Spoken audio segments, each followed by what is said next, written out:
everybody. Hello, my name is Yvette, and I'm delighted to welcome you all to Friday Report Out. It's good to have it over here at the LGI, and it's great to have two teams reporting out this week, especially when we're at the end of an RPIW. So it's great now that we're going to hear from Adult Cardiac Services, and this is your second RPIW, been focusing on pre-assessment, and our process owners for this week are Lisa and Jean. So without further ado, I'll hand over to workshop lead, team lead, Sophie and Helen, and the team.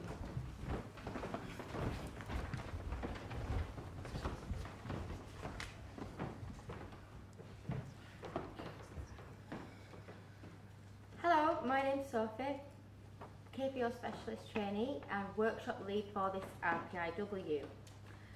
There is currently variation in the way our adult cardiac patients are pre-assessed.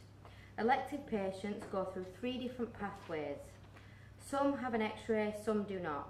Our patient information varies considerably, and often we ask our patients to walk across buildings and departments for pre-op prep. The patients are often very anxious and have lots of questions in pre-assessment. However, sometimes they leave with these questions unanswered. On our project form, I outlined that there is no standard documentation for the patient that follows them through the process to the ward. Helen will talk to you about our baseline measures for this week. Hello, my name is Helen Gilbert. I'm the Kaizen Promotion Office Lead here, and I've had the privilege of working under Sophie's tutelage this week as team lead. As a leader in this organisation, I can highly recommend swapping places with members of your team, and it's been great not to be in charge for a week. In terms of the importance of measuring our improvement work, this team here were focused initially on reducing the lead time it took for a patient to go through their pre-assessment journey, and that varied across these 3 services between 2 hours and 4 minutes and 2 hours, just short of 2 hours 24 minutes. In terms, you can see here on our target progress report that quality has been really important to this team, and in terms of the number of patients being cancelled on the day of surgery as a consequence of an incomplete pre-assessment, 6 out of 61 patients over the last 3 months were cancelled due to this reason. In terms of people receiving X-rays prior to their pre-assessment appointment unnecessarily, 10 out of 15 patients received this unnecessarily prior to their appointment. We've also been focused on ensuring patients receive their decolonisation treatment for MRSA, and 5 out of 15 patients didn't receive their decolonisation treatment at their pre-assessment appointment. Also, as a consequence of the week, the team were really keen that blood results should be available to allow a patient to know whether or not they were fit for surgery at that pre-assessment appointment. And at the start of our process, no patient was able to be given that clarification. The team have also focused ambitiously on 2 5S measures, one to do with the plethora of information given to patients and the significant duplication and confusion caused by that. And finally, this is an interesting process where everybody could learn from everybody else. And so the team decided they should 5S the process and come up with one best way.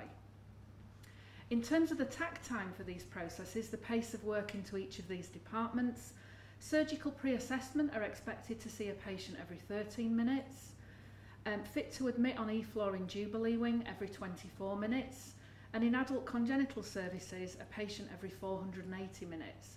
And that's just a reflection of the differences and benefits and challenges of each of these processes. Hello, my name is Lisa McCardle. I am a sister in Brotherton Wing Pre-Assessment. I'm also a process owner for this RPIW week. Here are our value stream maps that we helped us learn about the process at the start of the week. We looked at the amount of waste with patients walking around the hospital and waiting in various departments. This was a typical map of a patient's journey. Team ideas generated that a patient stays in one room and the services come to the patient. This would reduce waste and provide a quality service. We needed to decide what and when and how long these tests were valid. After testing, the patient reduced their steps in Brotherton Wing by 119 steps and 248 in the Jubilee Wing, with the results available on the day, with the patient leaving with an outcome for fitness for surgery. Hello, my name is Kalyana Javangula. I'm the consultant cardiac surgeon. I'm the member of the RPIW pathway for this week for pre-assessment. As you already seen, we involve the members from the different teams and the different streams to get to the bottom of the process and to understand the process. Although we aimed for shortening the procedure and make it more efficient, and our work took us to make it much more enhanced, higher value process, not necessarily quicker, but very holistic, where we incorporated the high values of all the different streams. And I would like to draw your attention to the 2 additional steps we added to the current pre-assessment is involving the surgeon and also involving the anesthetist, where the patient, after getting pre-assessed by the nursing members, will be seen by the medical members of the team, which are routinely seen by the medical members the day before as per the current practices. That's going to change, where they will be pre-assessed and seen the medical teams on the same day and get the consent, and if all the bloods are available by the end of this process, they will get a green card to fit to go for surgery with a potential date to take home. That's the whole idea of this. So the rest of the members will take you through where we started, how we approached, how we came up with this game plan. Thank you. Hello, my name is Gillian Coates. I'm Patient Services Coordinator in Cardiac Surgery. I'm also a member of the Pre-Assessment RPRW. We realised that we had 3 very different pathways for patients getting very different levels of input, with patients missing out on education and investigations. Patients spent far too long waiting to be seen, thereby wasting time and resources. During the RPRW process, it was realised that patients walked long distances between departments getting various investigations. Correspondence received by patients is very confusing and repetitive. They are told a time to attend which is very unrealistic and not easy to understand. Patient's medication list is too complicated and needs simplifying. The patient information is outdated and needs to be improved. It has been decided tests should be done at the first pre-op consultation to save time and to erase last-minute surprises. After stimulating the future process ourselves and getting artificial outcomes, I arranged for 2 patients to attend at very short notice to trial our future state pre-assessment. Both patients left the pre-assessment delighted with the care they received. Hi, my name is Sheena Bennett. I'm a sister on L16 and a member of the pre-assessment RPIW. We looked at the process as what it is now to what we would ideally want it to be for the future, the one best way and future state. The future state would be a one-stop shop where the services come to the patient, not the patient going to the services. The process would include the patient having tests done by the clinical support worker first. This would include bloods, which would be taken first so that the results could be available for review at the end of the process. The nurse would then complete a now standardised pre-assessment document, which the Brotherton pre-assessment team do now. The cardiac rehab team would then deliver the education talk. The next step would be a registrar or consultant would clerk and consent the patient and review of the bloods if available. Finally, the anaesthetist would see the patient and the patient would get a decision on whether they are fit for cardiac surgery or not. We have some patient quotes from before and after. The quotes from before are on the lines of, there are a lot of duplications in the information and we didn't realise we would have to walk so far. Typical quotes from after this process were very good and informative, and this is the quality of service I would expect from the private sector. Hello, my name is Jean Chapman. I'm a staff nurse. I'm a process owner for this RPIW. On E-Floor Jubilee Wing, we staff a Fit to Admit clinic, which is a pre-assessment clinic along with another surgical clinic. This clinic includes patients requiring pre-assessment, new patients requiring observations and follow-up patients. We were concerned about the follow-up for the pre-assessment patients. We did not know what happened to them regarding MRSA decolonisation, and although they received a booklet, they do not have a talk by the cardiac rehabilitation nurses, as other pre-assessment patients do. We felt that they did not receive a good service as good a service as the others. Our idea was one that we streamlined the pre-assessment service, with all patients following the same pathway and receiving a high standard of care with no omissions. This all-in-one service would combine the best parts of every pathway, with all patients seeing a registrar or consultant as they do in the Fit to Admit clinic. They would also see an anaesthetist, which would save them being seen late on the day of admission. The blood test would be done first with the aspiration that they would be ready at the end of the process, with the patients being told if they are fit for surgery or not, as per our standard work.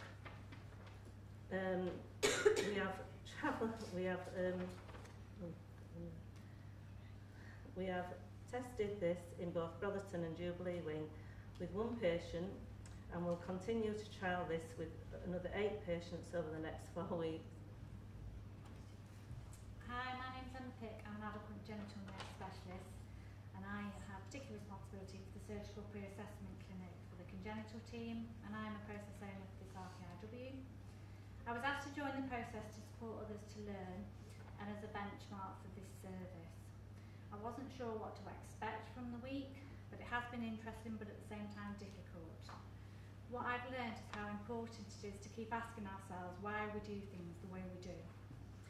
I've also learned it takes a lot of energy to think about how we can do things differently.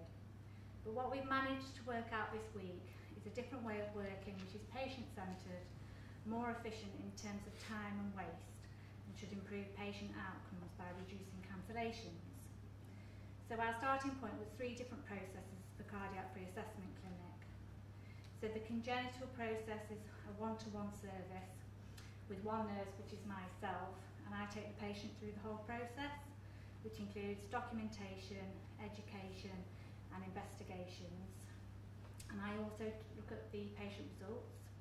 The Brotherton pre-assessment clinic, they have a nurse to do one-to-one documentation, then the patients get group education and the clinical support worker does the investigations. The third process was the Fit to Admit clinic, where the investigations were done by the outpatient nursing staff, and the clinical assessment, education and consent was done by a consultant surgeon.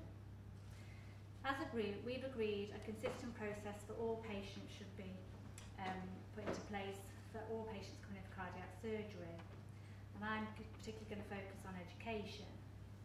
So as I've already mentioned, there are 3 different processes. So as a team we have agreed that everyone should get one-to-one education as part of their pre-assessment appointment. We felt this was important because the patient experience would be improved, and the group education often resulted in the patients having to wait. The patients have fed back that there was too much written information, so we plan to update the written information. This will contain what's in the current booklet, the relevant information from the education they get in the pre-assessment clinic, with additional updates from Ward L16, the ICU staff and the cardiac rehab team. And we are going to use the 5S principles to make it patient friendly. We've also decided to give the patient information booklet when they're listed for surgery, when they come to the surgical outpatient clinic to see the surgeon, and this allows them to read it beforehand and prepare any questions that they may have. Thank you. This is our newspaper, which is our action plan for the next 30, 60, 90 days. In terms of measuring our progress at the end of the week, as referred to, we've increased the lead time by 25%, and it still comes in at 2 hours and 34 minutes. But that does add in 2 new processes that didn't originally happen in this process. In terms of quality and defects, we've been unable to re-measure whether somebody fails, somebody is cancelled on the day of surgery due to reasons for pre-assessment, as Charles and Stephen, who joined us yesterday, haven't yet had their surgery. In terms of the other defect measures, you'll see that we've completely removed the defect of not giving out people their decolonisation medication. The 2 patients who came yesterday, their X-ray history was reviewed, and the current standard to be socialised and agreed with the wider cardiac team is that if an X-ray is within 3 months of being taken, it's still valid for the purposes of pre-assessment. So both these patients' X-rays were reviewed, they'd both been taken within the last 3 months, and therefore we did not re-X-ray these 2 patients. In terms of the blood results, pathology did a sterling job for us, and actually for the first patient the UNAs were missing from the blood results at the time the consultant and anaesthetist reviewed them, and for the second patient, who was a diabetic, the HbA1c wasn't available, but all the other blood results were available for the consultant, surgeon and anaesthetist to review, to talk to the patient about.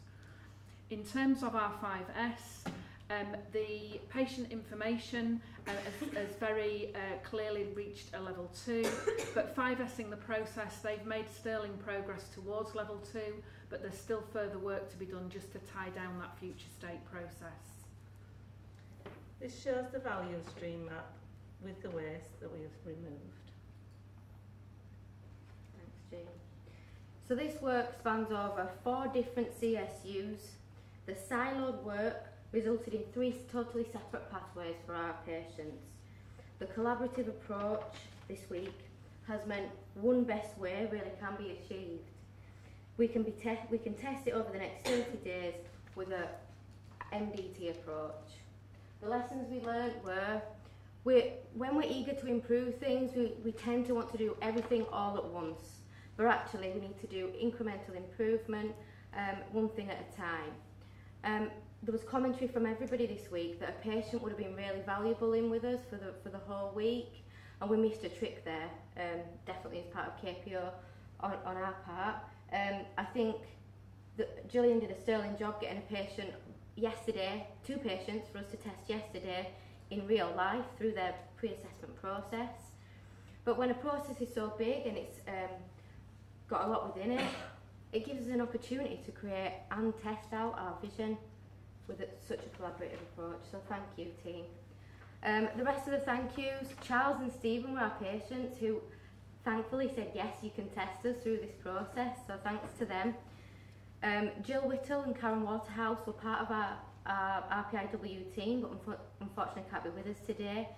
Jill's at a wedding and Karen's swanned off to London, which we all know about. She's been telling us all week. Joanne and Elaine, our catering team and domestics in our medical school for feeding and watering us and keeping us tidy. Bino Arthur, the consultant cardiac anaesthetist who did a sterling job in our test yesterday, real time, on his day off to come and test this out, and he was all smiles beaming, wasn't he, before he left. He was just like, that's what this is all about. The home team, of course, we couldn't have done it without you all.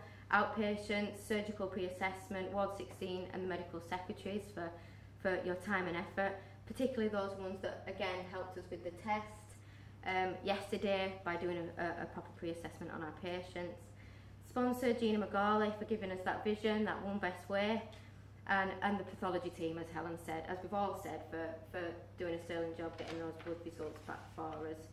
Thanks very much. Thank you.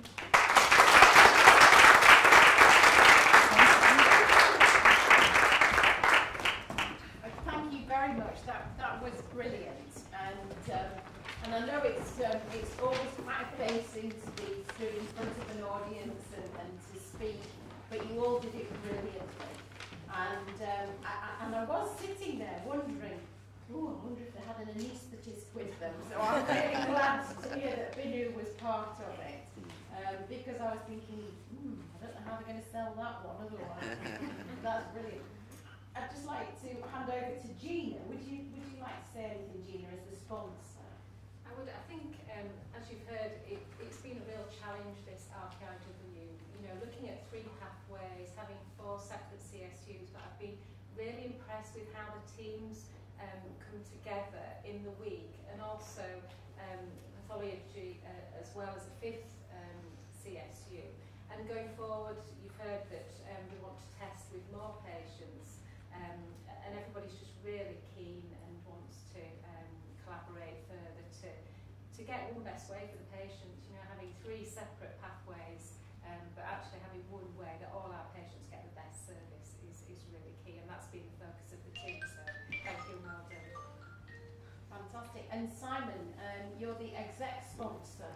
Anything to add from you? Well, again, the second RPIW, isn't it? And the first one was really successful. I think this is, we were worried about the scale of this, and as we've said, the number of different processes that were.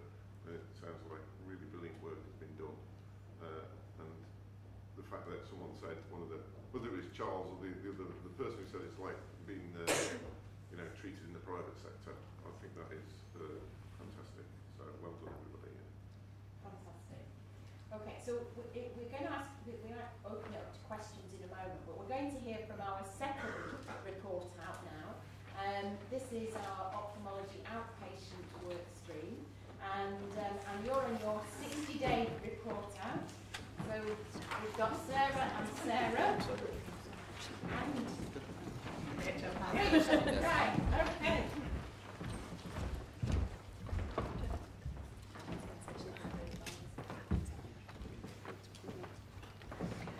Hello, my name is Sarah Staniowski. I'm the Service Manager for Head and Neck and also the Joint Process Owner for this RPIW. So our RPIW looked into standardising the booking process for routine follow-up ophthalmology patients. This is a process that previously involved a lot of duplication between both RBS and the CSU, and that was leading to lengthier waits for patients, including defects and incorrectly booked appointments, etc. Just to put this into context, this isn't a small venture. The booking of just routine follow-up ophthalmology patients involves booking approximately 1,200 appointments a week. So it is quite a big venture, and anything we can do, we can standardise that potentially across the trust. Our overall intention was to hand over all the booking of these follow-up patients to RBS, so that would allow true standardisation and improve the accuracy and efficiency of this patient pathway. So to look at some of the key metrics that we've remeasured for this 60-day process, the lead time for the RBS bookings is now stands at 4 minutes and 2 seconds. This is a slight increase from our 30-day measurements of 20%. However, if we look at it in comparison to the pre-measurement of 21 minutes, it's still a fantastic improvement. We know we're going to get some variation in that process. The beauty of this as well is that 4 minutes includes offering choice to those patients, which the 21 minutes didn't. So I think that really tells the story about some of the standardisation we've put in place. And the range of those measurements has also significantly reduced. So again, the standardisation really comes through there. The lead time for the booking for the CSU remains at 0. So what this means is that our CSU is no longer booking any appointments that are not related to capacity. Now this turned out to be quite a good story for us because this week, the last few weeks, our team have had to take over quite a lot of booking as a result of capacity issues, but that is something they would have really struggled to have accommodated if they were also doing the routine booking at the same time. So what we've shown is that this really frees our team up to appropriately book patients when they need to and have that flex in the system. If we move on down into the 5S'ing of the ophthalmology booking guide. So we've actually put ourselves here as a 3 or 4, but some work has been done to improve version control over the last few days since these slides were done, which actually places us at a 4 on the 5S process, which is just unbelievable really to think where we have come from that initial level 1. And again, what that does is improve the standardisation, and this is a booking guide that is used across the trust. This is not purely ophthalmology. So therefore, the scalability of that has a lot of promise there.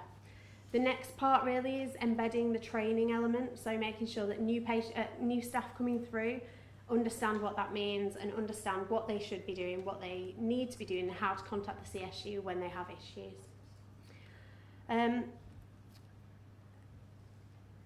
Just moving on to discussing choice. So we are now offering patients choice within the booking process with RBS.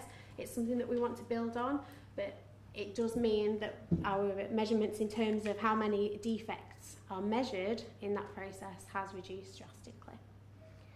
I'll now move on to Rachel, who can explain the work that's led to this. Hi, my name's Rachel. I'm the Patient Services Coordinator for Ophthalmology. So during the RPIW week, we agreed some standardised waiting list comments so that whoever was booking were kind of singing from the same hymn sheet, and the standard list has been put in the booking guide for them to refer to. So these are still being used. We're still using them at the point of cash up, so when the team in RBS need to book, the waiting lists are standardised. We've had discussions about rolling these out to our consultants so they can use them at the point of triage. So whilst we're trying to kind of solve a problem midway through the booking process, we could try and sort it at the beginning so that it's standard all the way along. We also want to see if there's any other kind of work we can do around the triage process, and that's the next steps for myself and Chris, who's one of the supervisors in RBS. In terms of escalation, so prior to the RPIW, we were having quite a lot of escalations that weren't just related to capacity issues. These have really reduced. There's maybe the odd few that are not capacity related, and we're hoping by embedding the new booking guide these will completely be eliminated. We've introduced co-location, so I go over to RBS for a few hours every week and just sit amongst the team, and that's really beneficial. They can kind of come to me with a query instead of having to send emails back and forward. It's been really beneficial for me personally, I think, because I kind of appreciate the challenges that RBS face rather than just being in their own little CSU ophthalmology bubble. We also have a weekly huddle, so every week different members of the team come along, and again that's really good with just familiarising everybody in the team, so rather than just being a face behind an email, we kind of get to know each other, and we can discuss issues there rather than bouncing emails back and forward. Hello, my name is Sarah Gill. I'm the Service Manager for the Booking Service, and I'm the Joint Process Owner for this RPIW. My focus this month has been really looking at the volume of telephone calls that come through to our ophthalmology pod. Over the last month we've received 1,000 calls, and I've looked at those in detail, looked at auditing to understand are those phone calls necessarily need to come through to our department for us to actually deal with, and within our gift to be able to give the patient the request that they answer the questions that they have. Sarah and I have taken the opportunity to benchmark for good practice and looked at other trust websites with a view to looking at what information do our patients need when they receive their appointment details, so they can go to the best place at the right place the first time around. This has led to Sarah devising a leaflet and a flow chart which is displayed on the screen there. If we just go back. Thank you. So this is intended, we've created a patient guide to their appointment essentially. It includes topics such as transport, the actual booking process, when to contact us, who to contact when they are contacting us, cancelling your appointment and where appointments will be. Quite simple topics, but things that patients should and need to know about. It aims to set out some really clear expectations for the patients and reduce the need for multiple patient phone calls and therefore the burden on RBS. So by providing the patients with some of this information up front, it should help to avoid some of those questions that come along later in the process. It should also help to improve the uptake of appointments at some of our peripheral sites. So it sets out some really clear expectations around where your appointment might be and why. So again, hopefully our services at Wharfdale, Seacroft and St George's might get a bit more utilisation there, which is something that we struggle for as a CSU. If we just move on to the next slide, this is an example of the who to contact information. Sarah's mentioned already that some of the calls that RBS receive are about clinical queries or things that aren't related to RBS. So this makes it really clear that actually RBS can be contactable about booking related issues, but other things need to be directed to other areas, and we need to give our patients that information and let them know who they need to contact. It also makes it quite clear that in their contact details, they need to contact us and let us know. Again, it sets out the expectation that if we don't have those details in the first place, we are going to struggle to hold a viewing advance notice appointments.